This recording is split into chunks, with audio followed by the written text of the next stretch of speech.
Throughout the 1980s, the technology behind networking became more sophisticated. Slowly, the ability of one computer to communicate with another shifted away from closed-off proprietary networks and towards the modern open internet.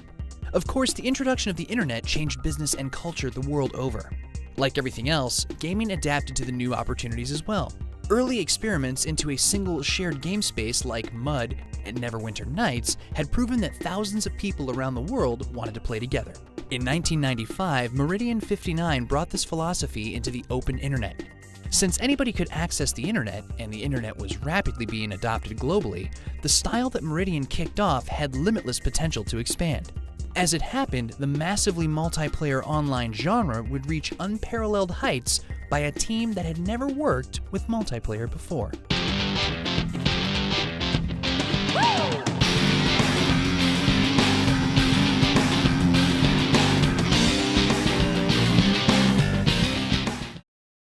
Starlong and Ken Demarest were each playing a lot of multiplayer games, from Meridian 59 to The Realm Online to Doom. They quickly convinced themselves that social experiences were the future of gaming. The two guys worked for Origin Systems, the studio founded by the legendary Richard Garriott. Origin developed the long-running and highly popular Ultima series of role-playing games. Long and Demarest went to Garriott and argued that the next Ultima should be a multiplayer game, which they called Multima.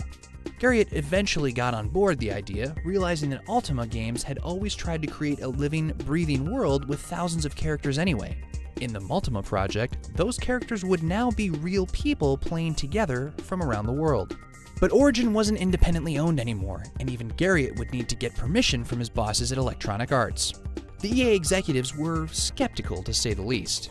Since Meridian 59, the most successful MMO to date, only had 25,000 customers, EA wasn't convinced that the Multima project would be worth their time. While 25,000 players in the same game was amazing from a technical standpoint, the sales paled in comparison to the popular single-player Ultima games. Still, Garriott managed to wrangle a paltry $250,000 out of EA to make a demo. By the standards of the late 90s, $250,000 wasn't that much money. Still, the team was excited about the project and pressed ahead. In 1996, Origin quietly put up a website asking if anybody wanted to beta test the project, now called Ultima Online.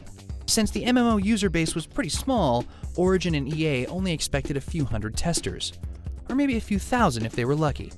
Instead, within days, 50,000 people had signed up. In other words, Ultima Online's beta would be twice the size of the biggest MMO on the market. As Richard Garriott later said, quote, "That was the day the future changed." The beta that the testers would be playing was one of Origin's proudest achievements.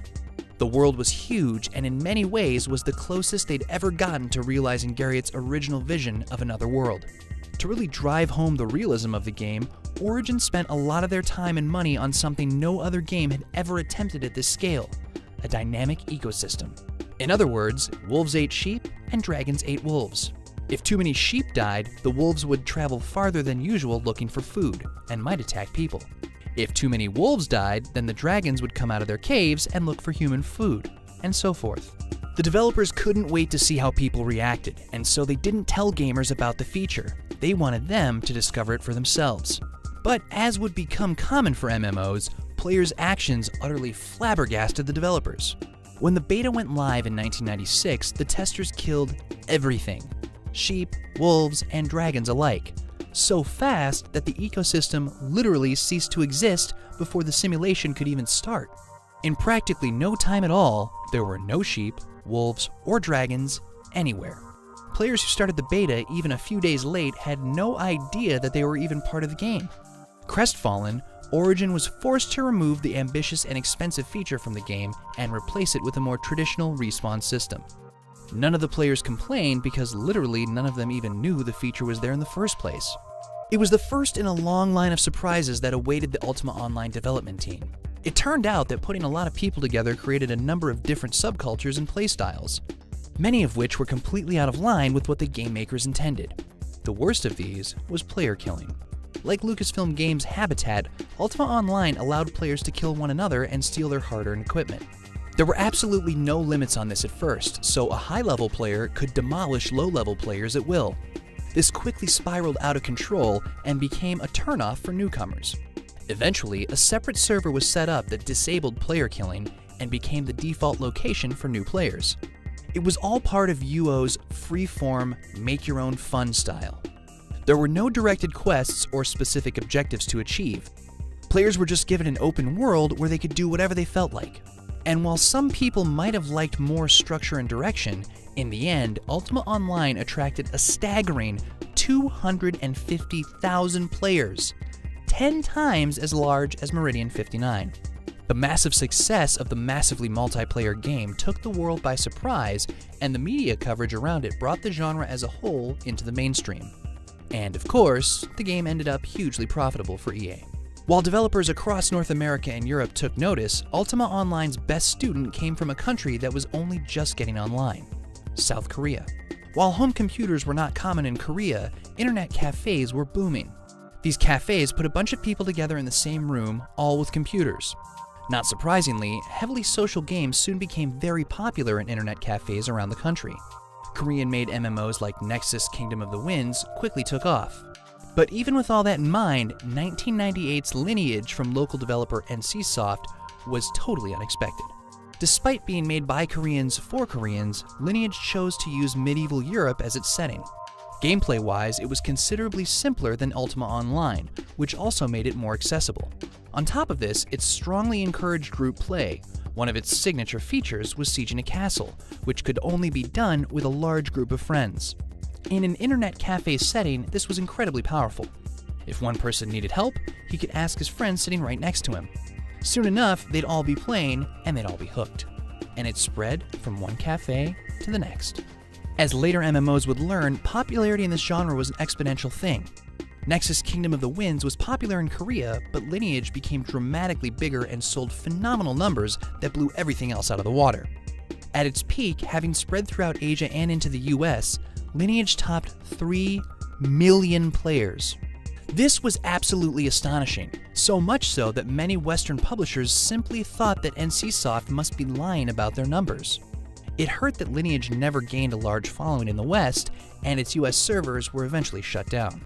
Still, in terms of raw numbers, nothing came close to Lineage for years. But from a Western perspective, the next juggernaut of the genre came in 1999 with the release of EverQuest from Sony Interactive Studios America, released under their Variant Interactive brand.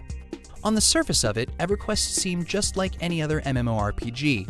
It was set in a sword and sorcery world, and it was built around fighting monsters and gathering loot. However, its developers made the daring decision to require a dedicated 3D graphics card to play it. At the time, only a few high-end PCs had dedicated graphics cards. The fear was that the graphics card requirement would limit the potential market, but the developers believed that it would set their game apart. Where other games had to rely on stale 2D sprites, EverQuest would look a generation more advanced. Also, EverQuest had quests. Go figure. Unlike the reigning Western champion, Ultima Online, EQ would offer players some more specific objectives to accomplish. This made for a more directed experience. That being said, the number of quests was always fairly low, and generally it was still up to players to make their own fun. But the game as a whole was considered easier and more accessible than Ultima, and coupled with the fact that players could join a server without player killing, EverQuest was a much more newcomer-friendly experience. Altogether, EverQuest surpassed Ultima's subscriber base within a year, and doubled it at its peak. If Western publishers had feared that Ultima was a fluke, EverQuest's 500,000 players proved beyond a shadow of a doubt the power and the profitability of the social experience. That same year, Asheron's Call released, and while it wasn't quite as big as EverQuest, it was more than big enough to leave an impact on the market. With the release and success of 2001's Dark Age of Camelot from Mythic Entertainment, the Western MMO market had established itself as one of the most exciting genres in PC gaming. Its potential seemed limitless. And of course, in Asia, the future looked even brighter. Sure enough, in the decade to come, the MMO space would see dramatic changes from where Ultima and Lineage had led. And while other studios would take their basic formula and redefine what was possible with it, a whole new business model would also emerge that would prove forever how much money there is in free. Tune in next time to see MMOs grow up.